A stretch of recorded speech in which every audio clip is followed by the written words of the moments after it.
Cyber bullying প্রতিরোধে নারীদের নিয়ে একটি ইউনিট গঠন করা হবে, এমনটাই জানিয়েছেন নারী এবং শিশু বিষয়ক উপদেষ্টা শারমিন মুর্শিদ।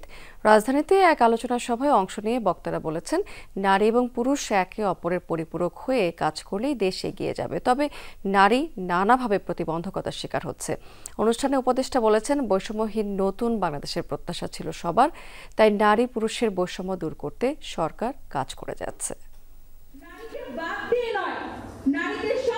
সংকট ও সম্ভাবনাই নারীর চোখে আগামীর বাংলাদেশ। জাতীয় প্রেস ক্লাবে কথা বলো নারীর উদ্যোগে আয়োজন করা হয় আলোচনা সভার। এতে অংশ নেন নারী ও শিশু বিষয়ক উপদেষ্টা শারমিন এস মুর্শিদ সহ দেশের বিভিন্ন ক্ষেত্রে প্রতিষ্ঠিত নারীরা। জীবনটাকে আসলে অনিরাপত্তার দিকেই নিয়ে যাওয়া হয়। অনুষ্ঠানে অংশ নিয়ে বক্তারা বলেন, দেশের বিভিন্ন ক্রান্তিকালে নারীরা বারবার ঢাল হয়ে সম্মুখ সারিতে দাঁড়িয়েছেন। সেই নারীদের অধিকারের প্রশ্ন আসলেই সামাজিক এবং অনলাইন বুলিংয়ের মাধ্যমে হেয় প্রতিপন্ন করা হয়। নারী ও পুরুষ পরস্পরের পরিপূরক হয়ে কাজ করবে, এমন একটি বাংলাদেশের প্রত্যাশা করেন তারা। ইনবক্সের মেসেজগুলো চেক করি না ইচ্ছাকৃতভাবে, কারণ শুধুমাত্র যে গালি খারাপ মন্তব্য বিষয়টা এমন না, ধর্ষণ থেকে শুরু করে পরিবারের মানুষদেরকে যেই ধরনের হুমকি, প্রকাশ্যে ধর্ষণ, হত্যা, এই ধরনের যে হুমকি দেওয়া হচ্ছে।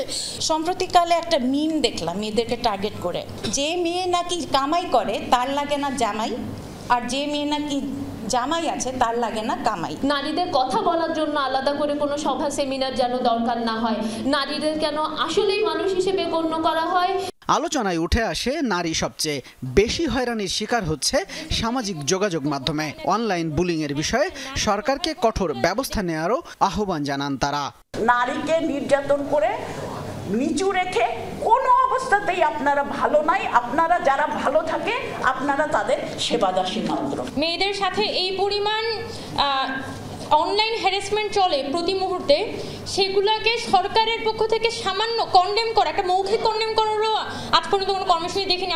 প্রধান অতিথির বক্তব্যে উপদেষ্টা শারমিন এস মুর্শিদ বলেন, সাইবার বুলিংয়ের বিরুদ্ধে ব্যবস্থা নিতে দ্রুত একটি ইউনিট গঠন করা হবে। বৈষম্যহীন নতুন বাংলাদেশ, এইটুকুই যদি আমি ধারণ করি এবং এইটুকুই ছিল তোমাদের চাহিদার জায়গা, তাহলে এখানে নারী পুরুষের বৈষম্য দূর করাটা বাঞ্ছনীয়।